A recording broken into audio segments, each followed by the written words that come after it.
नमस्कार दर्शक बंधु मु दिव्यलोचन महंत अनलिमिटेड फार्मिंग चैनल को स्वागत करुच्ची। आम आपण मानक पूर्व देखु काकुड़ी मंजी किपर पोता होता आमर नटी किपर ग्रोथ होता कि फल आमर प्रोडक्शन होलानी 15 ରୁ 18 दिन पाखाई प्रोडक्शन होती। तो तापूर्व आम वीडियो प्रस्तुत करवा कथा किंतु समय अभाव जो करूँ आपण देखिपे मैंने एवं आम सका तोड़ी काकुड़ी आमर छोट काकुड़ी रखी आसंता सका तोड़ापी। तो यही सैज्र आम काकुड़ी रखी जो कि सका बड़ हम बड़ हेल्ले तोड़ा ओजन आसो। देखो प्रत्येक गंठी फल एवं आम प्रोडक्शन हो क्विंटाल 25 ରୁ 30 किलो भितर प्रत्येक दिन हो। तो ताकू आम से मेंटेन करवा निहाती दरकार। मेंटेन जदि आम कले ठीक ढंग से ताले प्रोडक्शन आम अधिक दिन नहीं पारिबा। देखो आमर दूरता केते रही माने आमर मिनिमम 5 फुट पाखा भी रही माने चलवा रास्ताटा रही बेड टू बेड रही लटी सब तल गुड़ा काटी देती कि पूरा गहली होता काकुड़ी बहुत रही जाता तले। ए पवन जावासवा सहित काकुड़ी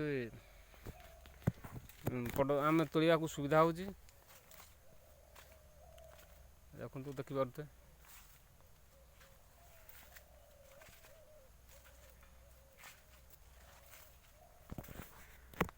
आमको काकुड़ी जब प्रोडक्शन नापी अधिक दिन ताले किसी आमको गुरुत्व जिनस को मन रखा निहाती दरकार। देखु आम मेन तो ताकू फर्टिगेसन जो आम ड्रिप इरिगेशन सब टी आम ताकू फर्टिलाइजर देवा दरकार। ऑर्गेनिक हो कि फंगिसाइड हो देवार अच्छी निहाती एवं रोग पोक रखा औषध निहाती जरूर होची। तो से आम पेगासस दे पारिबा पेजर दे पारिबा हेले आमर गुंडी माछी रही नहीं कारण गुंडी माछी रही ही आमर काकुड़ी जो बंका हो मुख्य हूँ गुंडी माछी जो ये देखिपे ये सब यही टाइप हुए गुंडी माछी जो। तो आम ए गत काली आम औषध देचु स्प्रे करचु पेगासस देचु से 15 दिन तक काम कर कहीं पेगासस जिनस कि से पोक मार सहित आपंकर जो व्हाइट फ्लाई रोचे सेगुड़ा सब दमन कर गछ को सुस्थ रख। देखिए पूरा टोटाली सबुआड़े ही फल बर्तमान अच्छी फल डेली आम तोड़ा चलती और जो हिसाब से आम तोलुचु आमको आउ मसे पाखा भी आम प्रोडक्शन द्वारा आम ताको प्लानिंग करचु से हिसाब से मेंटेन करचु। से आमको बेड टी हाइट करवा वर्षा दिन एवं आप मल्चिंग व्यवहार करा दरकार। जो ड्रिप इरिगेशन जो चाषी भाई मानकर अच्छी ड्रिप इरिगेशन फर्टिगेसन माने खाद्य निहाती देवा दरकार गचर आवश्यकता अनुसार आपंकर नाइट्रोजेन फस्फरस पोटास ये जिन गुड़ा जो मेंटेन आम करवा ताहले प्रोडक्शन आम 10 दिन जगार आम गोटे मास प्रोडक्शन आम नहीं पार। देखिपे सबुआड़े फल अच्छी सब फल सका सन्ध्या तक टे सका सन्धार बुलबार जे कौटी पोक लगुच कौटी कौन रोग लगी ये जिन जो आम जापर ताल आम प्रोडक्शन अधिक दिन नहीं पार। आ कंज्यूमर मार्केट आम सब चाहिदा रही काकुड़ी ए 40 टका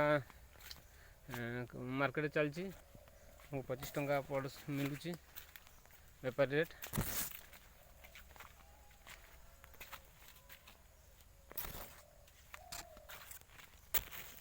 टोटाली आपंकर गछ ग्रोथ सबुज ही अच्छी कहीं से हिसाब से मेंटेन आम चलती। यदि गछ को आम मेंटेन करवा अधिक दिन आम फल फल पार।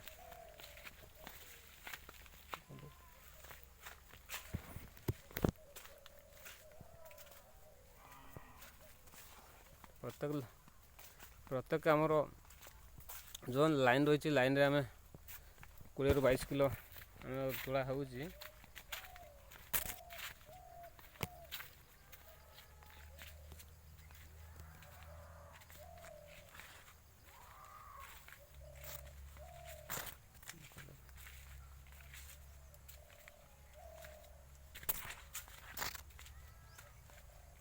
छोट छोट छोट अच्छी काल सका बड़ हो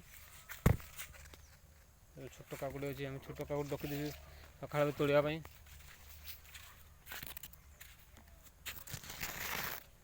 ମାନେ ଗୋଟିଏ ଲଟିରେ 3-4ଟା ଲେଖା ଛୋଟ ଛୋଟ ଫଳ ରହିଛି।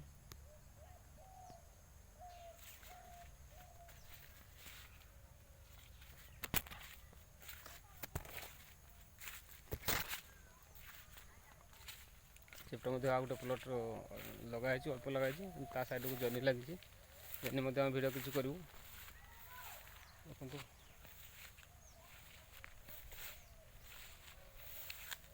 ଠିକ୍ ଢଙ୍ଗରେ ପ୍ରଡ଼କ୍ସନ୍ କରିବା ଆପଣ 40-50 ଟଙ୍କା ଆରାମସେ କମେଇ ପାରିବେ। ଅଳ୍ପ ଲଗେଇକି ମଧ୍ୟ ତାକୁ ମେଣ୍ଟେନ୍ କରିବା ଦରକାର। ଦର୍ଶକ ବନ୍ଧୁ, ଆମ ଭିଡ଼ିଓ ଯଦି ଭଲ ଲାଗିଥିବ ତାକୁ ଲାଇକ୍ କରିବେ, ସବସ୍କ୍ରାଇବ୍ କରିବେ ଏବଂ ସେୟାର କରିବେ। ନୂତନ ଭିଡ଼ିଓ ଦେଖିବା ପାଇଁ ଆମର ଚ୍ୟାନେଲକୁ ସବସ୍କ୍ରାଇବ୍ କରିବେ। ରହୁଛି, ଧନ୍ୟବାଦ, ନମସ୍କାର, ଜୟ ହିନ୍ଦ।